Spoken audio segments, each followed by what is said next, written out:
think that was, we would like some information on the ILT PPLC survey that was sent out by Mr. Gower. We did not have access to that, that data. We haven't had that yet, but we were definitely curious to know, what were the results of that and what were the steps taken based on that data that was received.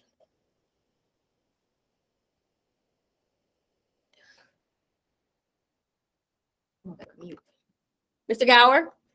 What data you're talking about? Okay, so from our prior meeting, you were going to send out the technology survey, and we were interested in learning or learning about the data that was received from the technology survey.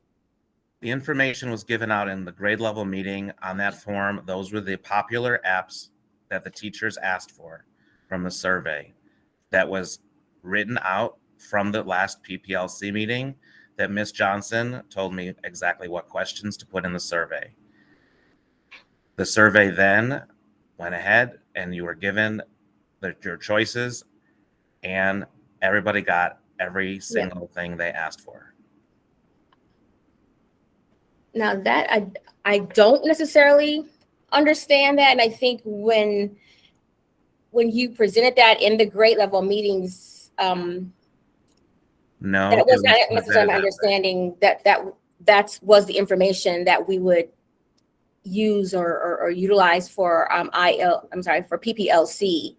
But can you give us some specifics as to what was determined? Because I do not know, and other people may know what came from the survey. What? I said clearly in the meeting, in the grade level meeting, that this is the piece of paper with all of the apps that were listed that people wanted in the school. And that was the compiled list. And then people selected what they chose. And then it was ordered from there. Okay, well, that we're not privy to that. So can you tell us what were the teachers requesting, what was ordered, and what will be ordered? We're just wanting the specifics on the.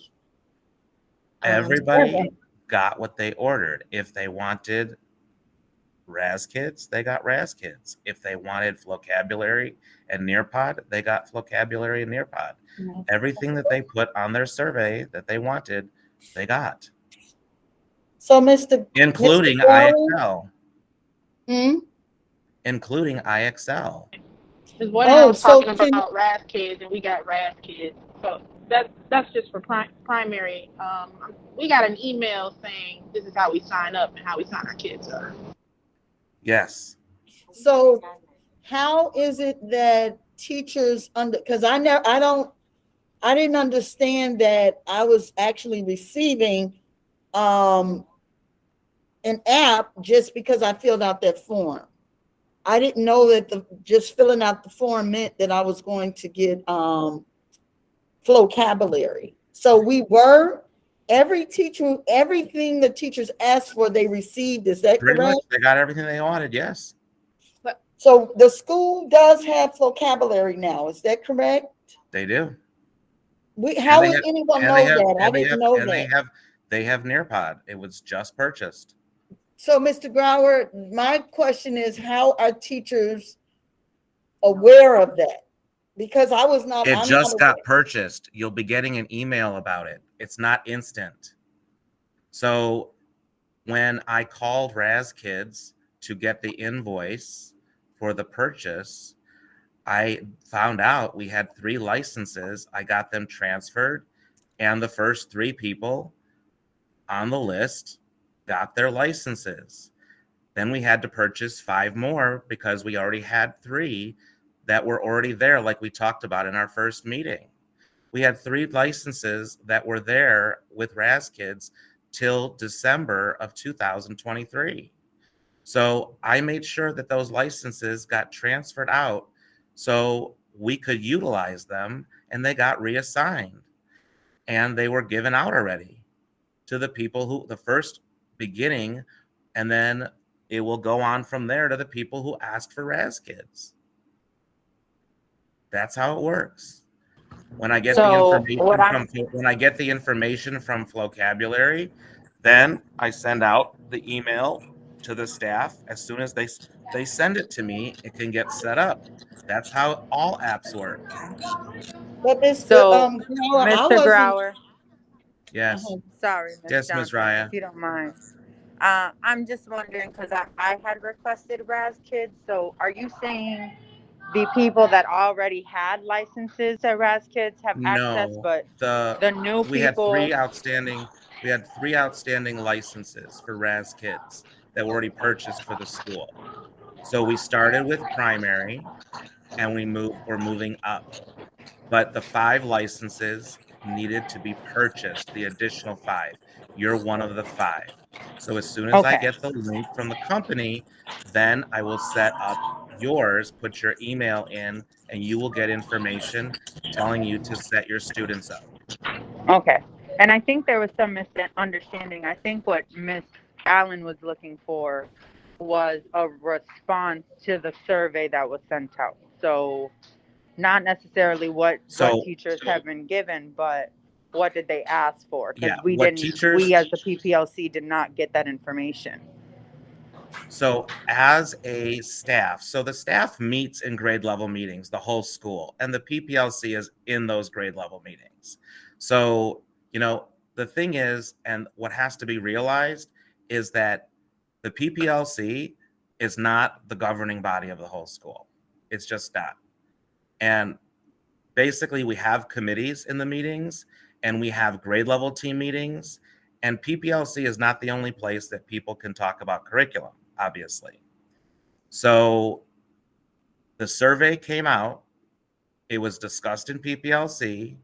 PPLC created the survey, it went out to staff, and also very generously, not every single one of those things has to be purchased either. It's really up to the principal's discretion. They want the PPLC is a recommendation of what they would like to be purchased. They don't say this must be purchased. It's a recommendation. He purchased everything for people. And when the survey came out, the things that came up that people wanted, they got. For example, pre-K needed pre-K programs. So they're getting their programs, what they requested, okay, from the survey. What everybody else requested got put on that survey to find out who wanted it, so we would know who to order it for, because we don't need to buy a blanket license for the whole school. Certain things, yes, you've got to for things if you're doing the what do you call it, IXL, like people had asked for, things like that. The Nearpod, there's different levels for Nearpod in terms of how many licenses. The lowest you can go in pricing is 15 people. So that we had to do that because there was a substantial amount of teachers who wanted it. So that's the lowest we could go, and we got the lowest pricing. They don't do it by license for vocabulary. It's just a blanket for the school, but it's owned by the same company. And so since people wanted it, they had to purchase both. You can't buy an individual license for vocabulary. So it was purchased for the vocabulary the whole school has. And we have pretty much, because our school is so small, every teacher who wants to use Nearpod will be able to use Nearpod. Because the lowest number that you can buy for Nearpod is 15. That's the lowest it can go. So, and that's it.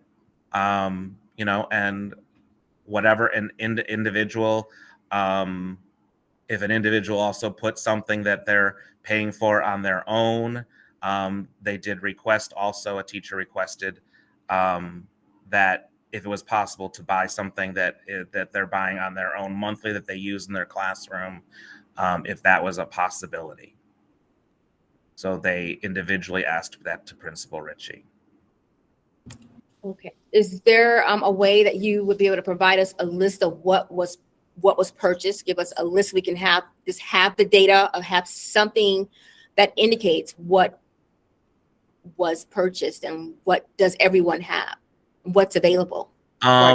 Individually, what teachers have is and wanted for their room is their business. I mean, that's really up to them. I mean, when you buy a subscription to something for the school, I mean, the survey that came out tells you all of the options of things that were purchased. So you have, I mean, that's, I can tell you right now, but I don't think that the papers that teachers write, I don't think is the PPLC's business. I don't think that's something that if teachers fill out a survey, that's something that becomes public, if that's what you're asking for.